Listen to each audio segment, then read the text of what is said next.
Hello दोस्तों, स्वागत है आपका प्रियंका लर्निंग क्लासेज में। 66वीं बीपीएससी को ध्यान में रखकर घटना चक्की सीरीज चलाई जा रही है, जिसमें हम लोग बायो के क्वेश्चन बैंक को देख रहे हैं। आइए मिलके हम लोग देखते हैं बायो के क्वेश्चन। आज का टॉपिक है जैव विकास। इसके नोट्स को पहले देखते हैं। जीवन की उत्पत्ति कैसे हुई थी, इसके नोट्स को हम लोग देख रहे हैं। पृथ्वी की उत्पत्ति अनुमानतः 4.6 अरब वर्ष पूर्व हुई थी। कालांतर में इस पर जीवन की उत्पत्ति हुई थी। नेक्स्ट देखते हैं। पृथ्वी पर जीवन की उत्पत्ति के संदर्भ में कई वैज्ञानिकों द्वारा विभिन्न सिद्धांत परिकल्पना प्रस्तुत किए गए, जिसमें रासायनिक उद्विकास के फलस्वरूप जीवन की उत्पत्ति सबसे आधुनिक है। इससे संबंधित विस्तृत और सर्वमान्य परिकल्पना रूसी जीव रसायन शास्त्री A.I. ओपेरिन ने भौतिकवाद या पदार्थवाद थ्योरी के नाम से प्रस्तुत की, जो उनकी पुस्तक जीवन की उत्पत्ति ओरिजिन ऑफ लाइफ में छपी। इसके प्रमुख तथ्य निम्नलिखित हैं। पहला है जीवन अर्थात प्रारंभिक जीवों की उत्पत्ति आज से लगभग 4 अरब वर्ष पूर्व आदि सागर के जल में न्यूक्लियोप्रोटीन्स के वायरस जैसे कणों के रूप में हुई, जो परपोषी, हेट्रोटॉपिक एवं अवायवीय एनारोबिक थे। दूसरा हम लोग देखते हैं। 3.8 अरब वर्ष पूर्व कलायुक्त मेम्ब्रेन बाउंडेड प्रोकैरियोटिक कोशिका रूपी आदि जीव बने, जिसमें पहले परपोषण तथा बाद में स्वपोषण ऑटोट्रोपिक न्यूट्रिशन का प्रारंभ हुआ। तीसरा हम लोग देखते हैं। स्वपोषी आदि जीव वर्तमान के नील हरे सवाल जैसे थे। चौथा, लगभग 2 अरब वर्ष पूर्व यूकैरियोटिक कोशिकाओं की उत्पत्ति हुई, जिनमें वर्तमान जीव जगत के सारे जीव जीवाणु के अलावा बने। अब हम लोग देखते हैं जैव विकास की मौलिक परिकल्पना एवं सिद्धांत। तो पहला देख रहे हैं जैव विकास के मौलिक परिकल्पना। परिवर्तन के साथ अवतरण, descent with change of modification, अर्थात निम्न कोटि के सरल जीवों से क्रमिक परिवर्तनों द्वारा अधिक विकसित एवं जटिल जीवों की उत्पत्ति ही जैव विकास कहलाता है। नेक्स्ट है Lamarck, Charles Darwin, Hugo de Vries आदि वैज्ञानिकों ने ठोस प्रमाण के आधार पर जैव विकास की विस्तृत व्याख्या प्रस्तुत कर अपने सिद्धांत दिए। नेक्स्ट हम लोग देखते हैं लैमार्कवाद। जैव विकास परिकल्पना पर पहला तर्कसंगत सिद्धांत फ्रांसीसी जीव वैज्ञानिक जीन बेस्टे डी लैमार्क प्रस्तुत किया, जो 1809 ईस्वी में उनकी पुस्तक फिलॉसफी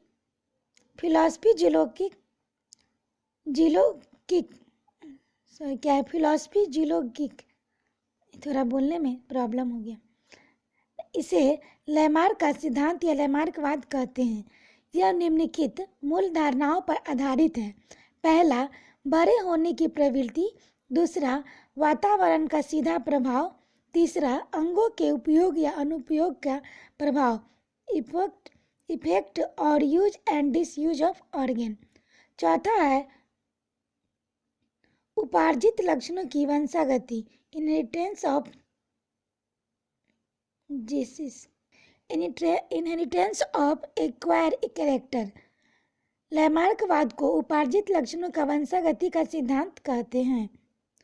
अंगों के उपयोग एवं अनुपयोग की धारणा के अनुसार अधिक प्रयोग किए जाने वाले अंग सुदृढ़ एवं सुविकसित हो जाते हैं, अतः वे अंग जिनका प्रयोग कम होता है वे निष्क्रिय तथा धीरे धीरे करके लुप्त हो जाते हैं। मतलब हुआ कि जिस अंग का ज़्यादा प्रयोग हम लोग करेंगे वो हमेशा विकसित होता है, जिसका प्रयोग हम लोग नहीं करेंगे वो विलुप्त हो जाता है। उदाहरण हम के तौर पे देखते हैं। जिराफ की गर्दन का लंबा होना तथा सर्पों में टांगों का अभाव होना। जिराफ का गर्दन की को हम लोग इस चित्र के माध्यम से देखने का प्रयास करेंगे। पहले जिराफ की गर्दन नॉर्मल थी, फिर जैसे जैसे पेड़ की ऊंचाई बढ़ी वो खाने के लिए अपनी गर्दन ऊंची करता था, इस कारण उसकी गर्दन की लंबाई बढ़ती चली गई। अब हम लोग देखते हैं डार्विनवाद। चार्ल्स डार्विन इंग्लैंड के जैव विकासविद थे। इनके द्वारा प्रस्तुत विकासवाद को डार्विनवाद का प्राकृतिक वरणवाद थ्योरी ऑफ नेचुरल सिलेक्शन कहते हैं। इसकी विस्तृत व्याख्या इनकी पुस्तक प्राकृतिक चुनाव द्वारा जातियों की उत्पत्ति 1859 में छपी। यह सिद्धांत निम्नलिखित तथ्यों पर आधारित है: जीवों में प्रचुर संतानोत्पत्ति, ओवर प्रोडक्शन की क्षमता। दूसरा है जीवन संघर्ष, स्ट्रगल फॉर एग्जिस्टेंस। तीसरा विभिन्नताएं और इनकी वंशागति, वेरिएशन एंड वेयर इनहेरिटेंस। चौथा योग्यतम की अतिजीवता, सर्वाइकल ऑफ द फिटेस्ट या प्राकृतिक चयन। नेक्स्ट हम लोग देखेंगे उत्परिवर्तनवाद, म्यूटेशन थ्योरी। जैव विकास का उत्परिवर्तन सिद्धांत हॉलैंड के पादप शास्त्री ह्यूगो ड्यूब्रिज ने दिया था। इम्पॉर्टेंट है। इन्होंने अपना प्रयोग सांद प्रीमोज अर्थात आइनोथेरा लैमार्कियाना नामक पौधे पर किया। इनके अनुसार नई जाति की उत्पत्ति एक ही बार में स्पष्ट और अस्थायी वंशागत आकस्मिक उत्परिवर्तनों के फलस्वरूप होती है। जाति का पहला सदस्य जिसमें उत्परिवर्तित लक्षण दिखाई देता है उत्परिवर्ती कहलाता है, यानी म्यूटेंट कहलाता है। जाति के विभिन्न सदस्यों में भिन्न भिन्न प्रकार के उत्परिवर्तन हो सकते हैं। अब हम लोग महत्वपूर्ण तथ्य देखते हैं। आर्कियोप्टेरिक्स जुरासिक युग का सर्वपुरातन पक्षी था, जिसके जीवाश्म लगभग 15 करोड़ वर्ष पुरानी जुरासिक चट्टानों में मिले। यह सरीसृपों तथा पक्षियों के बीच संयोजन करी कनेक्टिंग लिंक था, जिसमें सरीसृपों की भांति लंबी पूंछ, चोंच में दांत तथा अग्रपादों की उंगलियां पर पंजे थे। इसके बावजूद यह पक्षी था क्योंकि इसके अग्रपाद उड़ने के लिए पंखों में रूपांतरित हो चुके थे। अब नेक्स्ट हम लोग देखते हैं डायनासोर। विशालकाय सरीसृप थे जो कि मध्यजीवी मेसोजोइक महाकल्प में थे। ये कौन से कल्प के, ये क्वेश्चन आ जाता है, ध्यान रखेंगे।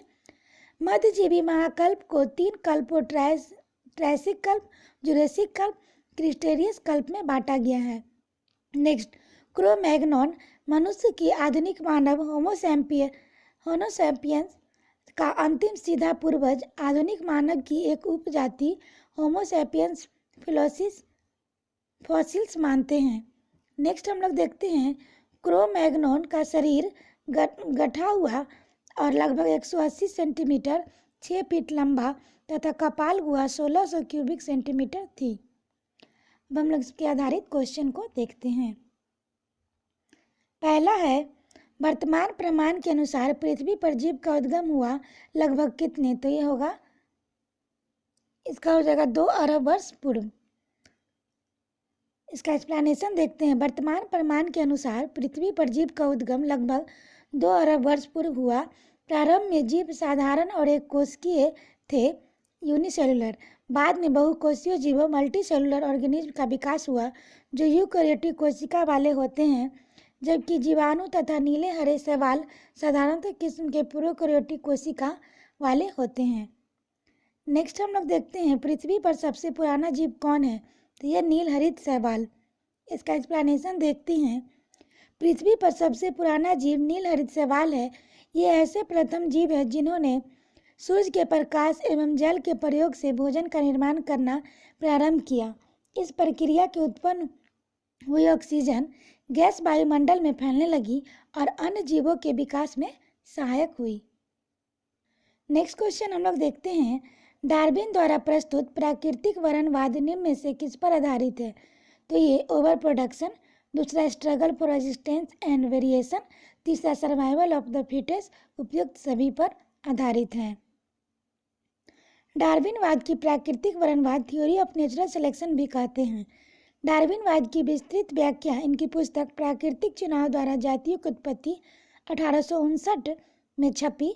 डार्विन की प्राकृतिक वरणवाद overproduction, struggle for existence और वेरिएशन तथा सर्वाइकल ऑफ द फिटेस्ट, इन तीनों पर आधारित है।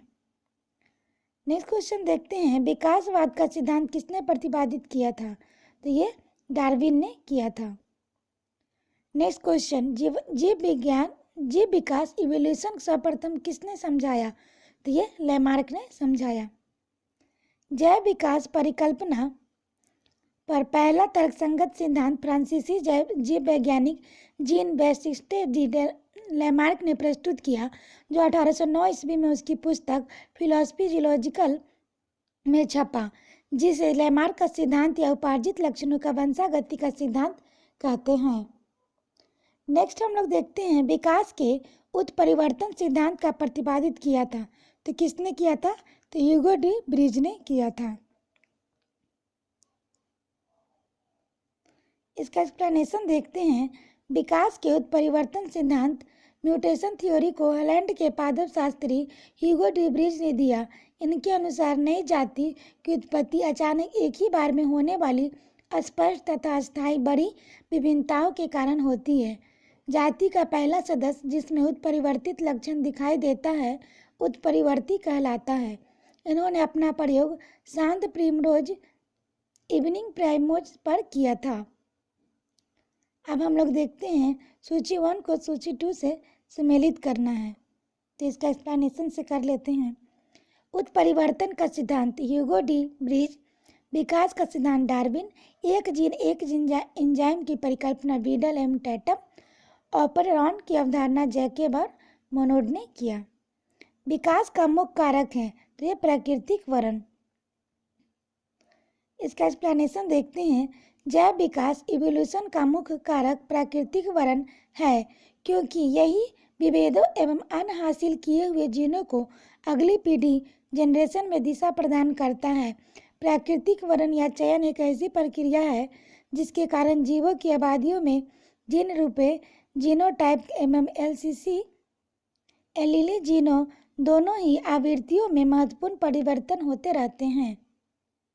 नेक्स्ट क्वेश्चन है, जैव विकास के संदर्भ में सांपों के अंगों का लोप होने का स्पष्ट किया जाता है। तो ये अंगों के उपयोग तथा अनुपयोग किए जाने से। नेक्स्ट देखते हैं, भारत में विशाल वन बिल्लियों में किसके बारे में कहा गया कि वो हाल ही में विलुप्त हो गई है? तो ये चीता के बारे में घोषित किया गया है।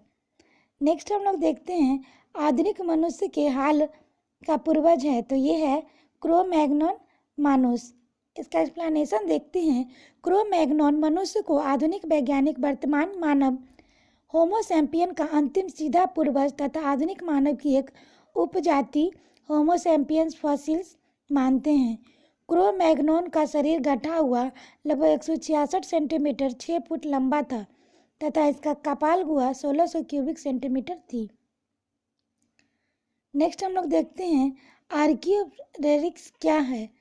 तो ये इसका आंसर हो जाएगा जुरेसिक युग का सर्वपुरातन पक्षी। नेक्स्ट है, आर्कियोप्टेरिक्स किन वर्गों के प्राणियों के बीच की योजक करी है?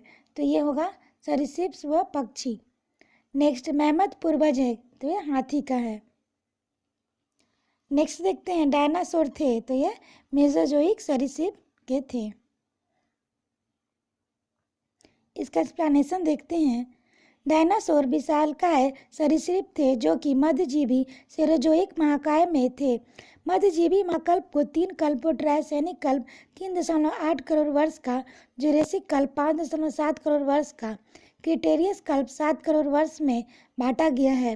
क्रिटेरियस में डायनासोर पुष्पीय पादपों स्तनियों का विकास होता रहा, किंतु अंतिम चरण में उत्तरी महाद्वीप से जुड़ने, गोंडवाना महाद्वीप से पृथक होने तथा पृथ्वी पर उल्कापिंडों गिरने से डायनासोर सहित लगभग 76% जातियों की व्यापक विलुप्ति हुई। नेक्स्ट क्वेश्चन है, डायनासोर रहे, तो ये मेसोजोइक युग में थे। नेक्स्ट क्वेश्चन है, जीवों के विकास इवोल्यूशन के संदर्भ में निम्नलिखित में कौन सा अनुक्रम सही है? तो सी होगा सैलामेंडर, अजगर और कंगारू। इसका एक्सप्लेनेशन देखते हैं। दिए गए विकल्पों में सैलामेंडर का विकास काल सबसे पहले 360 मिलियन वर्ष पूर्व तथा कंगारू का सबसे बाद में लगभग 145 मिलियन वर्ष पूर्व का है। तो आज के लिए इतना है दोस्तों, फिर मिलते हैं हम लोग नेक्स्ट वीडियो में। नेक्स्ट टॉपिक होगा वर्गीकी। Thank you.